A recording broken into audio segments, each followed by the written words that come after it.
জুলাই আগস্টের গণহত্যায় জড়িত থাকার মামলায় আগামীকাল সোমবার আওয়ামী লীগ সরকারের সাবেক 10 মন্ত্রী, 2 উপদেষ্টা, অবসরপ্রাপ্ত এক বিচারপতি ও সাবেক এক সচিব সহ মোট 14 জনকে মানবতা বিরোধী অপরাধের মামলায় গ্রেফতার দেখিয়ে আন্তর্জাতিক অপরাধ ট্রাইব্যুনালে তোলা হবে।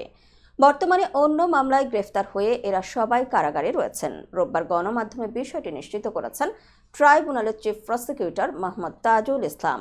গ্রেফতারকৃতরা হলেন সাবেক আইনমন্ত্রী আনিসুল হক, ফারুক খান, দীপু মনি, রাশেদ খান মেনন, হাসানুল হক ইনু, জুনায়েদ আহমেদ পলক, সাবেক প্রধানমন্ত্রীর উপদেষ্টা সালমান এফ রহমান, তৌফিক এলাহি, আব্দুর রাজ্জাক, শাহজাহান খান, কামাল আহমেদ মজুমদার, গোলাম দস্তগীর গাজী, আপিল বিভাগের অবসরপ্রাপ্ত বিচারপতি শামসুদ্দিন চৌধুরী মানিক ও সাবেক স্বরাষ্ট্র সচিব জাহাঙ্গীর আলম।